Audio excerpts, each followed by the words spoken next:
Fantasy football season approaching and fantasy drafts coming up. Here's running backs I've drafted a lot over these mock drafts the last couple of weeks. And guys, I recommend fantasy owners to go out there and get first running back Christian McCaffrey of the San Francisco 49ers. Coming off a monster year last year, McCaffrey, where to me he's the best receiving running back in all pro football. 311 carries, 1,202 rush yards, 10 rushing touchdowns, 102 catches, 924 receiving yards, and 7 touchdowns. So that's 17 touchdown total season. It was for Christian McCaffrey. He had over 2,000 yards total from scrimmage.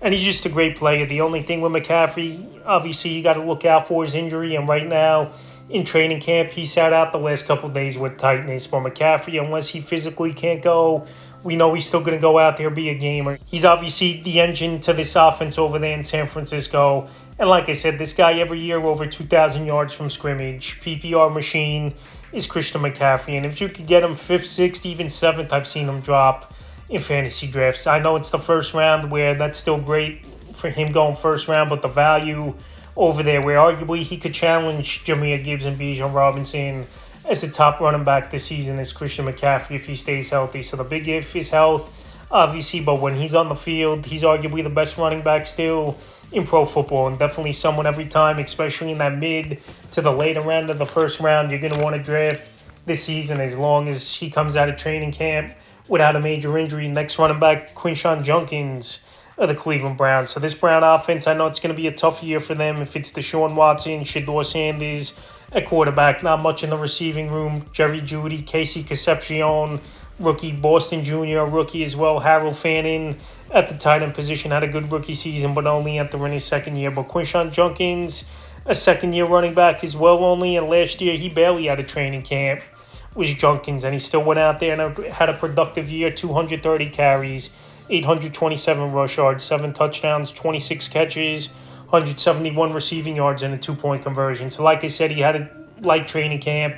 He didn't get a lot of work the first month of the season for the most part, and Jerome Ford was over there with this Brown team. But now it's his backfield 100%, and he's going 4th, 5th round, which I think is great value. Like if Judkins was my number 2 running back, and I'm set with 3 good wide receivers, or at least 2 good wide receivers, and get him in the 4th round, it's great value for Quinshon Judkins. I know he's not going to catch a lot of passes out of the backfield, but hey, if he could catch 35, 40 passes, I think that's more than enough. And get 1,000 to 1,200 yards on the ground with 8 to 10 touchdowns total, I think is a possibility for Judkins. Like I said, they're going to try to run the football a whole lot. Only a second-year running back. He had a pretty solid workload, 230 carries last season. And like I said, he's at great value. 4th, 5th round range and a perfect RB2 for fantasy owners this season. Next running back, Kenneth Walker of the Kansas City Chiefs. So Kenneth Walker, he signed the big contract in the offseason. Kenneth Walker obviously won the Super Bowl MVP. And now he's finally going to have an opportunity where he's getting 85% of the touches in the backfield. Where obviously he was splitting with Zach Charbonnet over the last couple seasons over there with the Seattle Seahawks, and even got the goal line touches taken away from him. So last year, 221 carries, 1,027 yards, 5 touchdowns, 31 catches, 282 receiving yards. So like I said, Kansas City, they didn't pay him a boatload of money to only be a 2-down back is Kenneth Walker. He's going to be in there at all times, I believe, for this Kansas City Chief team. And also with Patrick Mahomes coming off a torn ACL, they don't want him running and dropping back and throwing the football 40 or 50 times per game. So with those factors and Kenneth Walker, his ADP on some platforms, like I did videos on Sleeper, ESPN, and Yahoo, on Sleeper and ESPN, he's 20 or later. He's going where, to me, he's my number 14 player on the board is Kenneth Walker. So he's got great value in the back end of the second round on these platforms is Kenneth Walker. And like I said, he's in Kansas City, great offense. He's going to get a lot of touches. They paid him big money.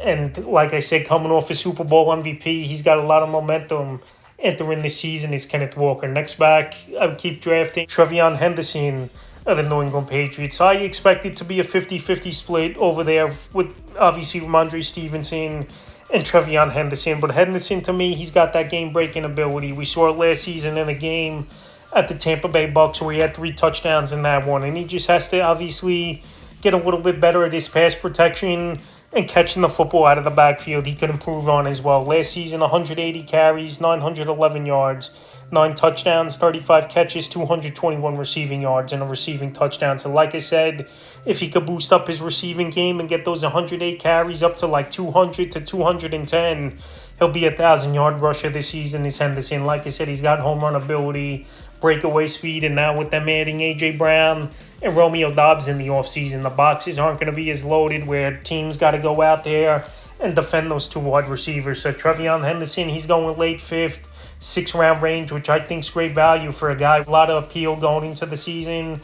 And to me, he's like a Jahmyr Gibbs, a Devon Achane in the first couple years where he don't need a lot of touches to put up those numbers. So him is a nice RB2 for fantasy owners going into the season, especially if you could get him late 5th, 6th-round range, is great value. And a running back I would keep drafting as the season approaches. And the final running back, Jeremiah Love of the Arizona Cardinals. I know he's banged up after he had a good preseason performance in the first game of the preseason for this Arizona Cardinal team, where he's got a high ankle sprain right now, but he should be ready to go in the next couple weeks here, is Jeremiah Love. And now reports are coming out, he might not be the every down guy, but just like I said with TreVeyon Henderson, if he gets, 50, 60% of the touches, he's got that type of breakaway speed and home run hitting ability running the football and catching it out of the backfield, where he could be like a Gibbs and a Devon Achane early in their careers, where they didn't have to touch the football 25 times a game to put up their numbers. So right now, he's going 3rd round as Jeremiah Love. I like that